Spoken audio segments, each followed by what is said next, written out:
അപ്പോൾ ഞാൻ കുറച്ച് ദിവസങ്ങൾക്ക് മുന്നേ ഡോഗ്സ് എയർ ഡ്രോപ്പിനെ പറ്റിയിട്ട് ഒരു വീഡിയോ ചെയ്തിട്ടുണ്ടായിരുന്നു.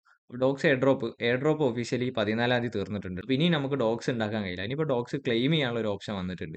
അപ്പോൾ ഡോഗ്സ് 20-ാം തീയതി ലിസ്റ്റ് ആവുകയാണ്. മേജർ എക്സ്ചേഞ്ചസിലെല്ലാം OKX, ബൈബിറ്റ് തുടങ്ങിയ എല്ലാ എക്സ്ചേഞ്ചസിലും 20-ാം തീയതി ലിസ്റ്റ് ആവുകയാണ്. അപ്പോൾ ഡോഗ്സ് എങ്ങനെ നമ്മളെ വാലറ്റിലേക്കോ അല്ലെങ്കിൽ എക്സ്ചേഞ്ചിലേക്കോ വിഡ്രോ ചെയ്യാന്നുള്ളതാണ് ഈ ഒരു വീഡിയോ. അപ്പോൾ നമ്മളെന്താ ചെയ്യേണ്ടത് വെച്ചാൽ ഡോഗ്സിന്റെ ബോട്ട് തുറന്നാൽ അവിടെ തന്നെ ഡെപ്പോസിറ്റ് എക്സ്ചേഞ്ചസ് എന്ന് പറഞ്ഞൊരു ഓപ്ഷൻ ഉണ്ടാവും. ആ ഒരു ഓപ്ഷൻ ക്ലിക്ക് ചെയ്തതിനു ശേഷം നമുക്ക് എക്സ്ചേഞ്ചസിലേക്കോ അല്ലെങ്കിൽ നമ്മുടെ ടെലിഗ്രാം വാലറ്റിലേക്കോ ഇപ്പോൾ ഫ്രീ ആയിട്ട് വിഡ്രോ ചെയ്യാൻ പറ്റുന്നതാണ്. ഈ ടോൺ കീപ്പർ ഒക്കെ പോലെയുള്ള നോൺ കസ്റ്റോഡിയൽ വാലറ്റിലേക്ക് നമുക്ക് എടുക്കാൻ പറ്റുന്നത് 20-ാം തീയതി മാത്രമാണ്. ലിസ്റ്റിംഗ് ഡേറ്റിൽ മാത്രമേ എടുക്കാൻ പറ്റുക. അപ്പോൾ നമുക്ക് എക്സ്ചേഞ്ചസിലുള്ള ഓപ്ഷൻസ് എന്ന് പറഞ്ഞാൽ OKXും ബൈബിറ്റും ബിറ്റ്ഗറ്റ് ആണ്. ഇതിൽ ബൈബിറ്റും ബിറ്റ്ഗറ്റ് മാത്രമാണ് ഇന്ത്യയിൽ അവൈലബിൾ ആയിട്ടുള്ള എക്സ്ചേഞ്ചസ്. അപ്പോൾ ഈ ബൈബിറ്റിലേക്ക് വിഡ്രോ ചെയ്യാൻ വേണ്ടി നമ്മൾ എന്താ ചെയ്യേണ്ടത് വെച്ചാൽ ബൈബിറ്റ് എടുത്തതിന് ശേഷം നമ്മളെ ബൈബിറ്റിലുള്ള UID-യും ഡോക്സ് ഡെപ്പോസിറ്റ് അഡ്രസ്സും മെമ്മോ കോഡും ഇവിടെ എൻ്റർ ചെയ്യാൻ വേണ്ടത്. UID പറഞ്ഞാൽ ബൈബിറ്റിന്റെ പ്രൊഫൈലിൽ തന്നെ UID ഉണ്ട്, അവൈലബിൾ ആയിട്ടുണ്ട്. പിന്നെ ഡോഗ്സ് ഡെപ്പോസിറ്റ് അഡ്രസ് അത് കിട്ടാൻ വേണ്ടി നമ്മൾ ചെയ്യേണ്ടത് വെച്ചാൽ അപ്പോൾ നമ്മൾ ഡെപ്പോസിറ്റ് എന്ന് പറഞ്ഞൊരു ഓപ്ഷൻ ഉണ്ട് അസെറ്റ്സിൽ. അവിടെ പോയാണ്ട് അതിനുശേഷം നമ്മൾ ഡോഗ്സ് എന്ന് സെർച്ച് ചെയ്യുക. എന്നിട്ട് ചെയിൻ ടൈപ്പ് ആയിട്ട് ടോൺ ചൂസ് ചെയ്യുക. അപ്പോൾ ഇവിടെ വരുന്ന വാലറ്റ് അഡ്രസ് ആണ് വാലറ്റ് അഡ്രസ്. ഈ ടാഗ് എന്ന് പറയുന്ന കോഡാണ് മെമ്മോ കോഡ്. അപ്പോൾ അത് രണ്ടും ഇതിൽ കൊടുത്തതിന് ശേഷം നമ്മൾ സെൻഡ് അടിക്കുക. നമുക്ക് ടെലിഗ്രാം വാലറ്റിലേക്കും കൂടെ നമുക്ക് ഫ്രീ ആയിട്ട്